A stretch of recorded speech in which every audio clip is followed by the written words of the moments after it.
estamos una mañana más en este Egunon Vizcaya y ya saben que mensualmente nos gusta mantener esta cita en la que hablamos de la seguridad y la salud en el trabajo, cuestión muy importante, cuestión que nos toca a todos y sobre la que desgraciadamente pues muchas veces no estamos demasiado versados. Necesitamos que nos expliquen un poco cuáles son los conceptos principales o de qué manera podemos contribuir entre todos a tener espacios de trabajo más seguros.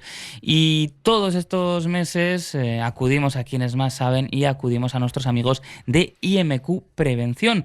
Hoy nos acompaña Javi García, que es técnico de prevención de IMQ Prevención. Egunon. Egunon, buenos días, gracias por invitarme. Hoy vamos a hablar, yo creo, de uno de los principales riesgos, ¿no?, que asocia la gente cuando piensa en un riesgo en los espacios de trabajo, en situaciones que pueden dar lugar a accidentes, como es todo lo que tiene que ver con el riesgo del trabajo en altura, el riesgo de una caída en altura. Para ir poniendo un poco claros los conceptos, ¿qué es un trabajo con riesgo de caída en altura? Pues un trabajo con riesgo de caída en altura son todos los trabajos que se realizan con los pies por encima de 2 metros, en los cuales las personas trabajadoras tienen un riesgo de caída a distinto nivel. Estos trabajos los vemos generalmente pues, en la industria, en tema de montajes, en tema de obras, en cualquier circunstancia en las cuales se dé ese riesgo por tener los pies por encima de 2 metros. Ese parámetro de 2 metros no es en todas las partes igual. En este caso hablamos de que es una norma a nivel estatal, pero esta norma, si nos vamos por ejemplo a Estados Unidos, a Centroamérica, a Sudamérica, está limitada a 1,8. ¿Vale? Realmente pensamos que a partir de 2 metros las personas que sufren una caída pues ya tiene unas lesiones importantes y por estadística está marcado por la normativa como 2 metros, ¿vale? Es un poco el sentido que tiene marcarlo en 2 metros.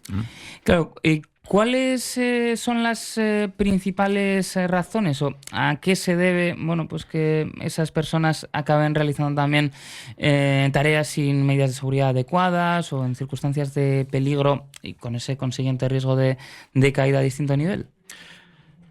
Pues yo te diría que pueden ser varias, ¿no? Pero si nos queremos centrar un poco en cuál podría ser el origen de todo esto, o el problema más importante, yo diría que es la improvisación, que es situaciones en las cuales las personas trabajadoras tienen que realizar una tarea en altura de una forma urgente. Es decir, se ha roto algo, hay que ceder a un sitio, ese sitio no estaba previsto que accedan las personas trabajadoras a hacer ningún tipo de reparación, o se podía sospechar que algún día había que hacerlo, pero no de una forma sistemática.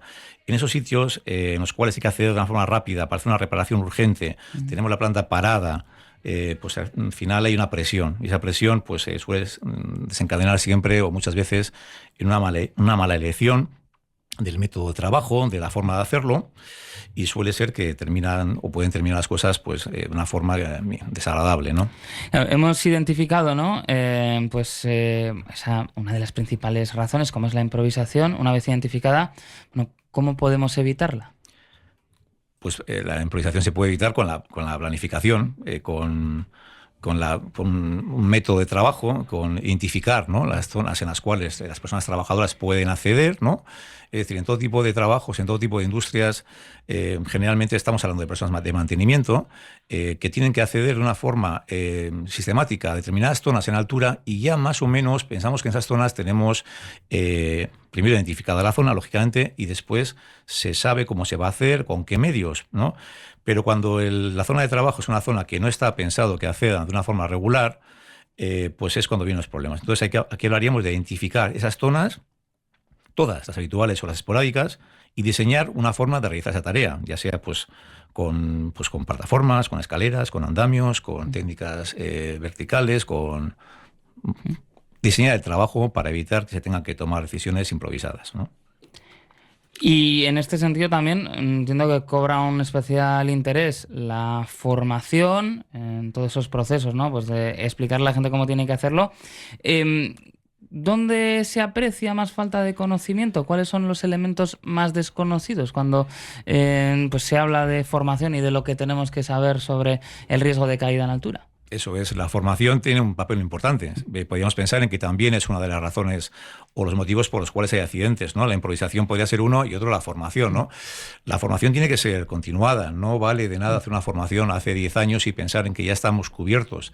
La formación tiene que ser programada de una forma periódica, tiene que ser una formación teórico-práctica, en una duración adecuada, en un sitio adecuado para realizar las prácticas, ¿vale? Y sobre todo, es muy importante, el reciclado, el recordatorio periódico, ¿vale? Los sitios en los cuales, o sea, en los momentos en los que se da la formación, sí que se detectan una falta de conocimientos que son recurrentes y que, pues podríamos hablar, por ejemplo, de plataformas elevadoras. En plataformas elevadoras hay un desconocimiento y que suele ser que cuando les preguntas en las formaciones, pues te suelen decir, ¿no?, que no entienden muy bien por qué tienes que estar sujeto con un arnés y ya tienes una plataforma con una medida colectiva como es una barandilla. Ahí siempre les comentamos que realmente pues el riesgo es de un efecto catapulta.